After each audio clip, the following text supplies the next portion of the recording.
Oke, jadi lanjut untuk soal nomor 13, yaitu jika nilai maksimum fungsi y sama dengan x ditambah akar p dikurang 2x adalah 4, maka nilai p sama dengan titik-titik. Oke, ini merupakan soal ini merupakan soal tentang maksimum sebuah kurva ya, atau sebuah fungsi di mana persamaannya dalam hal ini dia diberikan yaitu y sama dengan x ditambah akar P dikurang 2X. Nah, di sini diketahui bahwa Y nilai maksimum daripada Y itu dia sama dengan yaitu jadi nilai maksimum ya. Jadi nilai maksimumnya sebagai nilai maksimum daripada Y itu diberikan pada soal dia sama dengan 4. Ya. Nah, sekarang di sini kita akan menentukan berapakah nilai Y memenuhi. Kita akan menggunakan konsep turunan ya. Jadi dari fungsi yang diberikan ini, pertama kita ubah dulu agar nantinya dapat mudah kita turunkan. Kita akan menghilangkan bentuk akar ini ya. Jadi akarnya akan kita coret. Jadi pertama x-nya kita jadikan 0. Berarti masing-masing rows kita kurang x. Berarti y dikurang x itu dia sama dengan bentuk ini kita kurang x. Berarti dia tersisa akar P dikurang 2x. Nah, sekarang dari bentuk ini untuk menghilangkan akar, berarti bentuk ini masing-masing rows kita kuadratkan. Jadi yang pertama ini kita kuadratkan. Jadi kita tulis y dikurang x pangkat 2. Ya, nah sementara bentuk ini jika dikuadratkan hasilnya adalah P dikurang 2X. Nah, kita dapatkan hasil yang seperti ini. Nah, yang selanjutnya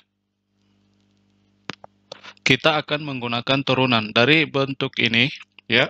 Masing-masing ruas kita turunkan terhadap X. Jadi pertama perhatikan bentuk ini kita turunkan terhadap X karena di sini dia memiliki bentuk pangkat, maka terlebih dahulu pangkat itu kita turunkan. Jadi 2 kita kalikan ke depan, berarti ini adalah 2, lalu dikali Y dikurang X, kemudian pangkatnya kita kurang 1, berarti 2 dikurang 1 hasilnya adalah 1. Jadi Y dikali 2 dikali 2 Y dikurang X. Selanjutnya dikali dengan turunan dari bentuk yang dipangkatkan. Jadi kita menggunakan aturan rantai ya. Jadi kita kalikan dengan turunan daripada Y dikurang X. Sebagai turunan dari Y terhadap X, dia adalah Y aksen. Ya, jadi ingat untuk Y jika diturunkan terhadap X, maka dia adalah Y aksen. Nah, lalu dikurang X diturunkan terhadap X, hasilnya adalah 1. Nah, ini sama dengan ya. Nah, sekarang ruas kanan kita turunkan. P turunannya adalah karena dia konstan maka dia turunannya 0 ya. Kemudian min 2x diturunkan hasilnya adalah min 2. Jadi di sini hasilnya adalah min 2. Ya, nah di sini kita dapat kita menghasilkan bentuk turunan seperti ini ya. Jadi ini merupakan konsep sebagai turunan dari fungsi implisit ya. Nah, dari sini kita dapat melihat bahwa masing-masing ruas jika dibagi dengan 2 maka 2 ini dengan ini dapat kita coret. Berarti yang kita hasilkan adalah Y dikurang X dikali Y aksen dikurang 1. Nah, ini dia sama dengan 0 ya, karena masing-masing ruas kita tambah dengan kita bagi dengan 2, berarti ruas kanan dia sama dengan min 1 ya. Jadi min 2 dibagi 2 hasilnya adalah min 1. Nah, selanjutnya perhatikan bahwa pada soal diketahui bahwa Y maksimum itu dia sama dengan 4 ya. Nah, nilai fungsi akan mencapai maksimum Y sama dengan 4 itu ketika Y aksen itu dia sama dengan 0, yaitu sebagai syarat daripada titik stasionernya. Ya, jadi pada saat Y aksen sama dengan 0, maka fungsi akan mencapai nilai maksimum di Y sama dengan 4 ya. Jadi di sini yang kita gunakan adalah titik stasionernya karena fungsinya seperti ini. Nah, selanjutnya untuk Y aksen sama dengan 0, itu ketika Y aksennya sama dengan 0, maka nilai Y-nya dia sama dengan 4. Karena pada saat Y aksen sama dengan 0, maka Y aksennya itu Y-nya itu dia mencapai nilai maksimum, yaitu dia sama dengan 4. Nah, kedua hubungan ini kita substitusi ke persamaan yang kita hasilkan ini.